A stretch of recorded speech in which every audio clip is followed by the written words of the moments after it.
हवी त्या पद्धतीने येताना पाहायला मिळालं. काल संसदेमध्ये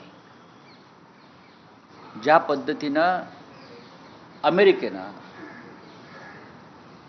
भारतीयांना जे बेकायदेशीरपणे अमेरिकेत राहत होते त्यांना पायात आणि हातात साखळदंड बांधून जणू काही हे अल कायदाचे अतिरेकी आहेत आणि अमेरिकेवर हल्लाच करायला गेले होते अशा पद्धतीनं विमानामध्ये सुद्धा साखळदंडानं बांधून 40 तास प्रवासात त्यांना बांधून ठेवलं आणि अत्यंत अमानुष रीतीनं त्यांच्याशी वागणूक त्यांच्याशी केली आणि ते विमान जे आहे त्यांचं C-18 हे लष्करी विमान अमृतसरला उतरलं. भारताच्या हद्दीत आल्यावर ही भारताची हद्द आहे.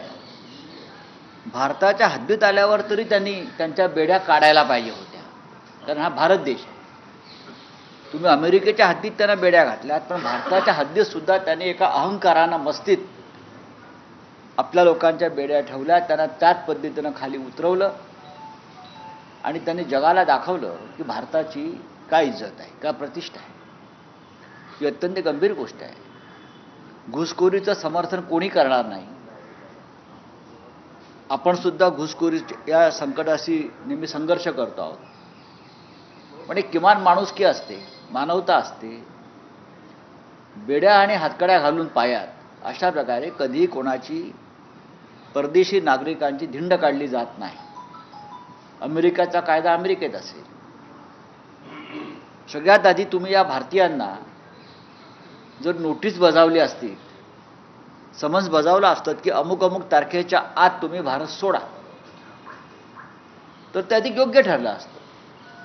आपल्या परराष्ट्र मंत्रालयानं त्या संदर्भात अमेरिकन प्रशासनाशी चर्चा करायला हवी होती की ज्यांना तुम्हाला काढायचं आहे त्यांना तुम्ही त्या प्रकारच्या नोटिसेस बजावा, त्यांना अल्टिमेटम द्या आणि त्यांची व्यवस्था आम्ही करू परत आणण्याची.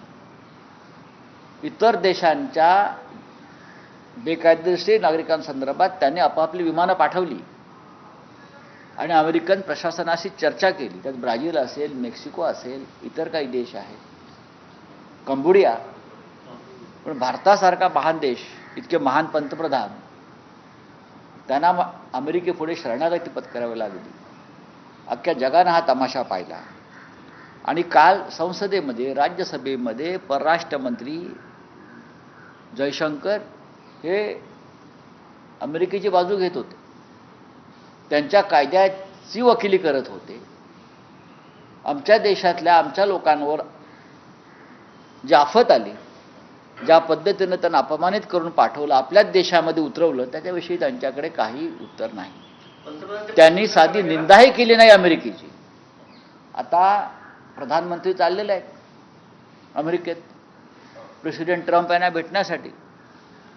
आम्ही असा प्रश्न उपस्थित केला, मीही विचार की ट्रम्प यांच्या भेटीमध्ये आपले प्रधानमंत्री हा मुद्दा उपस्थित करणार आहेत का की ज्या अमानुष पद्धतीनं भारतीयांना वागणूक दिली जाते आहे, जनावरांपेक्षा वाईट, अतिरेक्यांपेक्षा वाईट, याच्यावर तुम्ही काही त्यांना विचारणार आहात का? तुमची हिंमत आहे का जा विचारण्याची? हे आम्ही काल त्यांना विचार. पण मोदींची प्रतिमा ही लार्जर दॅन लाईफ असं दाखवली गेली. मोदी महाशक्ती आहे, महापुरुष. हो, पण काल पाहिलं ना महाशक्ती. काल 120 भारतीयांना ज्या पद्धतीनं साखळदंड आणि बेड्या घालून आणण्यात आलं, आपल्याच भारतीय भूमीवर उतरवलं. म्हणजे विमानातून आपल्या भारतीय भूमीवर उतरताना सुद्धा त्यांनी त्यांच्या बेड्या काढल्या नाहीत. हे आपल्या कायद्याचं उल्लंघन आहे. अमेरिकेच्या लोकांनी भारताचा कायदा हातामध्ये घेतला. अमेरिकन लष्करानं आणि त्यांच्या प्रशासनानं अमृतसरला उतरून आमचा कायदा हातामध्ये घेतला. आमच्यासाठी ते गुन्हेगार नाही आहेत, तुमच्यासाठी असतील. आमच्यासाठी ते अपराधी आहेत का? त्याने आमच्या भूमीवर काय गुन्हा केला आहे का? नाही. तुम्ही उतरताना त्यांच्या बेड्या तरी काढायला पाहिजे होत्यात, पण अमेरिकेच्या लोकांनी त्यांच्या बेड्या काढल्या नाही. म्हणजे एका पूर्ण त्याने आमचा कायदासुद्धा पायदळी तुडला. माध्यमातून बातम्या येत आहेत की राजकीय भूकंप होणार आहे. तुमच्या 9 पैकी 6 खासदारांचं मन वळवण्यात शिंदेंना यश आलेलं आहे. 9 पैकी 6 खासदार नाही ते ऑपरेशन टायगर होणार आहे असं ऑपरेशन टायगर बघा की ऑपरेशन टायगर होईल, ऑपरेशन कमळ होईल, पण ऑलरेडी ऑपरेशन गिरड्याची शिंग झालेलं आहे, अशा अफवा पसरत आहेत. कालच आम्ही आमच्या संसदेतल्या कार्यालयाचं उद्घाटन केलं आणि आमचे सगळे खासदार उपस्थित होते. ते 9 आकडा चुकीचा सांगतात, 7 आकडा चुकीचा सांगतायत. त्यांनी पैकीच्या पैकी खासदारांचा आकडा घ्यायला पाहिजे. हां, ते कोणत्या गुंगीत आहेत हे त्यांनी एकदा समजून घेतलं पाहिजे. त्यांनी वैद्यकीय तपासणी पूर्ण केली पाहिजे स्वतःची, की ते कोणत्या गुंगीत आहेत हे लोक. आत्ता 12:30 वाजता श्री राहुल गांधी पत्रकार परिषद घेत आहेत कॉन्स्टिट्यूशन क्लबला. आपल्याकडे माहिती आली असेल, आज 12:30 वाजता लोकसभेचे विरोधी पक्षनेते राहुल गांधी पत्रकार परिषद घेत आहेत आणि महाराष्ट्राच्या मतदार याद्या असतील, निवडणुकीत एकंदरीत जे घोटाळे झालेले आहेत त्या संदर्भात पुराव्यानिशी ते आपल्याशी चर्चा करणार आहेत. सर, आता तुम्ही सांगितलं की त्यांचं ऑपरेशन टायगर आहे, मात्र एकीकडे नाही, कसलं ऑपरेशन त्यांचं काय आहे? कसलं ऑपरेशन आहे? प्रताप सरनाईकांना जे एसटी महामंडळाचं अध्यक्षपद मिळालं ते पण काढलं गेलं. फडणवीस, माननीय मुख्यमंत्री फडणवीस हे रोज त्यांचं ऑपरेशन करतायत. रोज त्यांचा अपमान होतोय, रोज त्यांचा ऑपरेशन करतायत. हा जो आहे शिंदे गट, हा भारतीय जनता पक्षाच्या पोटात उगवलेला अपेंडिक्स आहे. तो कधी कापून टाकला जाईल. पोटामध्ये एक अपेंडिक्सची गाठ येते, ती गाठ आहे अपेंडिक्सची, ती हळूहळू सुचते आणि मग ती पिकते, ती फुटते किंवा कापून टाकली जाते. तेव्हा आमचं ऑपरेशन करण्यापेक्षा तुमचं अपेंडिक्सचं ऑपरेशन फडणवीस करतायत. जो भाजपला आलेला हा अपेंडिक्स आहे, त्याची तुम्ही काळजी घ्या.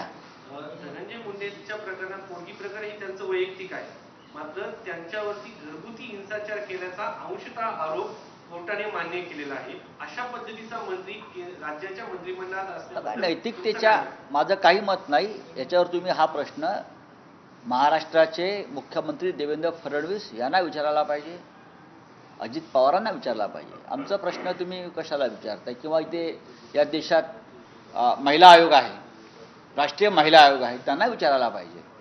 फार ताकदीचा महिला आयोग आहे ना भारतीय जनता पक्षाच्या ताब्यातला. महाराष्ट्रात महिला आयोग आहे, त्यांनाही प्रश्न विचारा. लाडकी बहीण योजनेमध्ये 1 महिन्यात 5 लाखांची घट झालेली आहे सर. 4 चाकी आढळली तर योजना तुम्हाला मिळणार नाही, लाभ मिळणार नाही. हळूहळू बरेच लाडक्या बहिणी त्या योजनेतून काढल्या जातात. सरकारच्या तिजोरीत पैसे नाही आहेत. निवडणुका संपलेल्या आहेत, बहिणींनी मतं दिलेली आहेत. 1500 रुपये 3 महिन्याचे त्यांना पोचलेले आहेत, पण आता पैसे नाही आहेत. त्याच्यामुळे जेवढं त्यांना हे ओझं कमी करता येईल तेवढं ते करतील. नीती आयोगापासून अनेक वित्तीय संस्थांनी ह्या योजनेवरती आपलं एकदम कठोर भाष्य व्यक्त केलं आहे. चला सर, उद्योगपतींना त्रास देणाऱ्यांच्या विरोधात मोकुका लावा असं मुख्यमंत्री म्हणतात. धनंजय मुंडे यांच्यावरती अशाच पद्धतीचे आरोप झालेले आहेत, त्यांच्या विरोधात कोणता गुन्हा दाखल होऊ शकतो? महाराष्ट्राच्या कालच्या निवडणुकीमध्ये अनेक उद्योगपतींकडून खंडण्या गोळा केल्या आणि या खंडण्या गोळा करणारे तुमच्या सरकारमध्ये आहे. जो शेकडो कोटी रुपये खर्च झाला तो काय त्यांच्या घरामध्ये नोटांच्या मशिनी लावलेल्या नव्हत्या. उद्योगपतींकडूनच पैसे गोळा केले आणि जोर जबरदस्ती आणि धमक्या देऊन पैसे गोळा केलेले आहेत. देवेंद्रजी फडणवीस यांनी जरी भूमिका घेतली असेल तर ती त्यांनी अत्यंत त्याचं कठोरपणे अंमलबजावणी केली पाहिजे. महाराष्ट्रातला उद्योग बाहेर का चाललाय त्याला कारण इथे निर्माण झालेली दहशत आणि दहशत निर्माण करणारे त्यांच्या सरकारमध्ये आहेत, सरकारच्या आसपास आहेत. मी त्यांचं या भूमिकेचं स्वागत करतो. आम्ही उद्धव ठाकरेंनी काल भाषण करताना महायुतीला शिवाजी महाराज हे ईव्हीएम वाटतात असं म्हटलं. नक्कीच प्रत्येक वेळेला छत्रपती शिवाजी महाराजांचा वापर करायचा, इतिहासातले खोटे दाखले द्यायचे, मतं मागायची आणि शिवाजी महाराजांच्या विचारांचं राज्य चालवायचं नाही ही यांची भूमिका आहे. जनसंघाशी संबंधित लोक ज्यांनी छत्रपती शिवाजी महाराजांचा अपमान निवडणुकीनंतर सुरू केलेला आहे तो पाहिल्यावरती आम्हाला चिंता वाटते. या महाराष्ट्रात छत्रपती शिवाजी महाराजांची प्रतिष्ठा, मान, सन्मान सध्याचं सरकार राखणार आहे की नाही हा आमच्यापुढे फार मोठा प्रश्न आहे. हिंदूंनी चांगले कपडे घालावेत, म्हणजे पारंपरिक वेश परिधान करावा आणि इंग्रजी बोलू नये असं मोहन भागवतांनी अजब विधान केलं. हे अजबच आहे ना. हे अजब विधान असेल तर या भारतामध्ये मोदींच्या काळामध्ये जे इंटरनॅशनल स्कूल्स आलेले आहेत, इंटरनॅशनल स्कूल्स ज्या सगळ्या पेव फुटलेल्या आहे, तर आरएसएसच्या लोकांनी त्या शाळा बंद पाडाव्यात आणि इंग्रजी शिकणारी आपली मुलं, भाजपच्या नेत्यांची मुलं जी परदेशात शिकायला गेलेली आहेत, त्यांना ताबडतोब बोलवावं इथे, त्यांना सगळ्यांना परत बोलवा. या देशामध्ये सर्वाधिक परदेशात शिकणारी जे मुलं कोणाचे असतील ते भारतीय जनता पक्षाच्या आणि संघ परिवाराच्या नेत्यांचे आहेत. त्या सगळ्यांना त्यांनी भारतामध्ये परत बोलवावं आणि परत एकदा त्यांना नव्यानं शिक्षण द्यावं आणि मग ज्या रिजनल लँग्वेजेस आहेत त्याच्यात त्यांनी नव्यानं शिक्षण घ्यावं. गुलाबराव पाटलांनी म्हटलं महायुतीमध्ये जर अजित पवार नसते तर 100 आमदार आमचे निवडून आले असते, त्याची मागणी एंट्री झाली. अजित पवार उत्तर देतील. बोलो हिंदी में कुछ है सुटला नाहीये. कुठला सोयाबीनचा या संदर्भात अद्यापर्यंत केंद्र सरकारने कोणतीही भूमिका घेतली? केंद्र सरकार महाराष्ट्राच्या बाबतीमध्ये, शेतकऱ्यांच्या बाबतीमध्ये अत्यंत आडमुठेपणाची भूमिका घेते. आम्ही वारंवार प्रश्न मांडतो. उद्याच्या अर्थसंकल्पातल्या चर्चेत सुद्धा आम्ही हा प्रश्न मांडणार असं ठरलंय आमचं. आज आपली पत्रकार परिषद होणार आहे, मोठी 12:30 वाजता मेसेज आलेला आहे आम्हाला. होय. काय मुद्दे असतील त्याच्याबद्दल? बघा, आज राहुल गांधीजी जे आहेत, राहुल गांधी काँग्रेसचे ज्येष्ठ नेते, विरोधी पक्ष नेते, हे 12:30 वाजता कॉन्स्टिट्यूशन क्लबमध्ये एक महत्त्वाची पत्रकार परिषद घेऊन महाराष्ट्राच्या निवडणुकीत आणि मतदानात जे घोटाळे झालेले आहेत ते पुराव्यासह समोर मांडण्याची मला शक्यता वाटते. मी पण त्या पत्रकार परिषद आहे, त्यांचा मला फोन होता. आम्ही आहोत आणि इतर सुद्धा नेते आहेत. सुप्रियाताई आहेत. यस,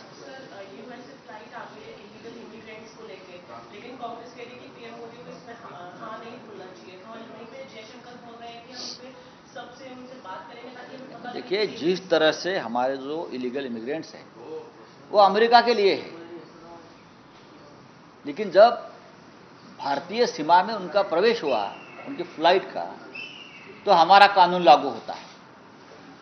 तो हमारा कानून अगर लागू होता है तो हमारे लिए वो कोई गुनहगार अपराधी नहीं है.